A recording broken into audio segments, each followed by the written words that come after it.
सुगेश Tata power आज भी काफी बढ़िया काम करता देखने को मिला और इसको देखते हुए मार्केट एक्सपर्ट्स के टारगेट भी यहाँ पर आ चुके हैं। क्या है मार्केट एक्सपर्ट्स का ओपिनियन, यहाँ पर एक बार देखते हैं। शॉर्ट टर्म में मार्केट एक्सपर्ट्स का मानना है कि शॉर्ट टर्म ट्रेडर्स यहाँ पर फिर से एंट्रीज करने के लिए सोच सकते हैं और 3 से 4 हफ्तों में 460 का ट्रिगर प्राइस देखने को मिल सकता है टाटा पावर के अंदर। ऑलरेडी जनवरी 2026 में कंपनी ने 340 और 350 पर अपना बेस बनाया और यहां से स्टॉक काफी अच्छे रिटर्न्स दे चुका है। अगर आपने इसको 340 और 350 पर नहीं ले रखा और आपकी एंट्रीज थोड़े हायर लेवल पर है, फॉर एग्जांपल 380 या फिर 385 के आसपास अगर आपकी एंट्री, तो वो भी एक काफी क्रूशियल बेसलाइन थी टाटा पावर की। Apart from this, Tata power हम लोगों ने डिस्कस किया था इन लेवल्स के पास में। टाटा पावर ब्रेकआउट अब 405 के ऊपर और बड़ा ब्रेकआउट टाटा पावर दे सकता है। वैसे 380 और 385 के पास का इंपॉर्टेंट बेस था, वहां से 405 अगर क्रॉस करता है, जो कि इसका काफी क्रूशियल रिजेक्शन था, तो यहां पर आपको और ब्रेकआउट मिल सकता है। और पिछले कुछ सेशन में 425 जो हम लोगों ने लास्ट वीडियो में डिस्कस किया था, वो भी ब्रेकआउट कर दिया है टाटा पावर ने। उसके अलावा आपको सुज़लोन एनर्जी मिल जाएगा 45.5, इसके ऊपर सुज़लोन ने भी ब्रेकआउट दे दिया। और ग्रो बिलियन ब्रेन्स ग्रो ने भी 162 के अपने बेस लाइन से 192 के ऊपर का ब्रेकआउट दिया है। ठीक है, उसके अलावा नीचे आपको अडानी पावर भी दिख रहा होगा यहाँ पर। तो इन कंपनी से बढ़िया ब्रेकआउट दिए अपने इंपॉर्टेंट रिजेक्शन से। अब आते हैं आपके इंपॉर्टेंट पॉइंट पर कि क्यों आपको टाटा पावर अभी भी बढ़िया काम करता देखने को मिल रहा है। इसके पीछे का रीजन है एल नीनो। एल नीनो मैंने आप लोगों के साथ आज डिस्कस किया है, इंपॉर्टेंट है ये बहुत ज्यादा। रिलायंस पावर में भी, अडानी ग्रीन एनर्जी में भी जरूर जाकर के देखना। अडानी ग्रीन एनर्जी के आज के वीडियो में हम लोगों ने एल नीनो क्या है इसको पूरा डिस्कस किया है और इसका इंपैक्ट बताया जा रहा है जून से लेकर के सितंबर तक। मॉनसून, क्योंकि वो टाइम पीरियड होता है नॉर्दर्न और साउदर्न इंडिया के अंदर, पूरे इंडिया के अंदर मॉनसून इफेक्ट देखने को मिलता है, जो एल नीनो इस बार डिप्राइव करने वाला है, यानी कि ड्राइएस्ट मॉनसून देखने को मिलेगा। इसकी वजह से इंडिया के पावर सेक्टर को ज्यादा मदद मिलेगी और इलेक्ट्रिसिटी डिमांड उस टाइम पर हाई रहेगी। और इन खबरों की वजह से आपको टाटा पावर, अडानी पावर, इन स्टॉक्स में बड़ी तेजी देखने को अभी तक मिली है। बट ऑप्टिमिज्म ये है कि जून से सितंबर तक और ज्यादा अच्छी तेजी देखने को मिल सकती है। बट अलर्ट पर रहना, क्योंकि ऑलरेडी काफी अच्छे ब्रेकआउट्स मिल चुके हैं। इसके बीच में मई का महीना भी है, तो क्या पता मई में थोड़ी बहुत करेक्शन होती देखने को मिले। 80.5 का एमएफआई है, 75.2 का आपका आरएसआई, दोनों टेक्निकल्स बेयरिश यहां पर है। अब आते हैं आपके टाटा पावर के चार्ट पर, और वीडियो के आखिर में हम Q4 का प्री एनालिसिस भी लेंगे, तो सब्सक्राइब जरूर कर देना। ठीक है, ये है टाटा पावर का चार्ट पैटर्न। सो ये था हमारा इसमें अपवर्ड वेजेस पैटर्न, जिसका डायगोनल, ऊपर वाला डायगोनल ब्रेकआउट टाटा पावर ने दिया। आपको मालूम है कि कोई भी वेजेस पैटर्न का ब्रेकआउट परपेंडिकुलर में होता है। सो टाटा पावर के अंदर अभी अच्छी चीज ये देखने को मिल रही है कि 430 430 के ऊपर अगर ये बेस बना करके रखता है, तो आपके पास और अच्छी अपॉर्चुनिटी है परपेंडिकुलर ब्रेकआउट की। रिसेंटली वेजेस पैटर्न आपके कौन से स्टॉक में बना था जिसको हम डिस्कस करते हैं शायद पर, कमेंट बॉक्स में जरूर बताना अगर आप रेगुलर हो तो। जिस स्टॉक में वेजेस पैटर्न बना था और परपेंडिकुलर ब्रेकआउट मिला है रिसेंटली, उसका, उस कंपनी का नाम कमेंट बॉक्स में बताना। ठीक है, 430 अभी मैंने यहां पर मार्क किया, और ये रहा आपका 430 का बड़ा ट्रेंड, ये वाला।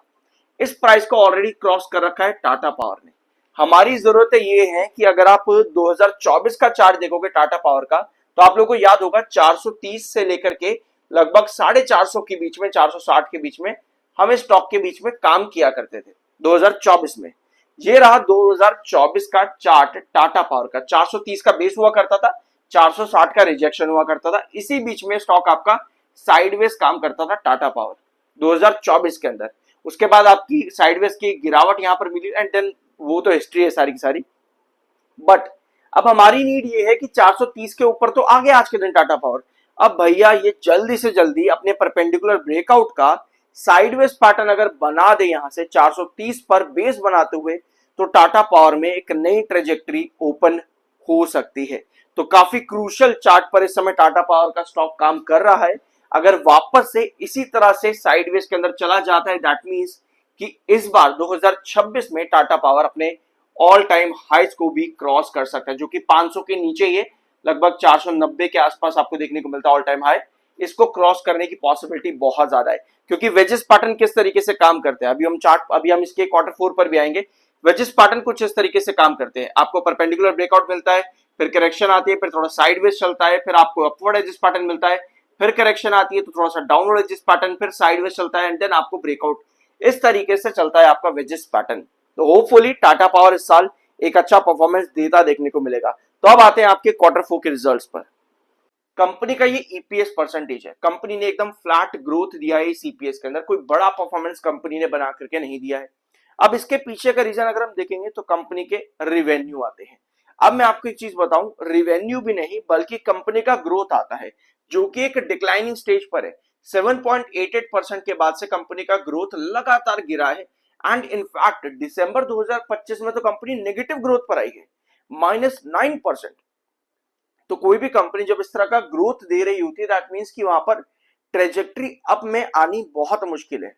ठीक है, एक देखो आपके अलग अलग फैक्टर्स होते हैं मार्केट के अंदर, कहीं आप कमेंट में बोलो कि भाई इस वजह से नहीं गिरा, मार्केट गिरा इस वजह से गिर गया, ऑपरेटर गेम है, लोग ये भी कह देते हैं, कुछ ना जिसको कुछ नहीं पता हो तो सबसे पहले ऑपरेटर गेम कहता है कि भैया ऑपरेटर गेम है, इस वजह से ऑपरेटर ने गिरा दिया, ऑपरेटर ने खरीदा, ऑपरेटर ने प्रॉफिट बुक कर दिया, इसकी वजह से गिर गया। सबसे आसान काम है, लेकिन अलग अलग फैक्टर होते हैं गिरावट के और तेजी के भी।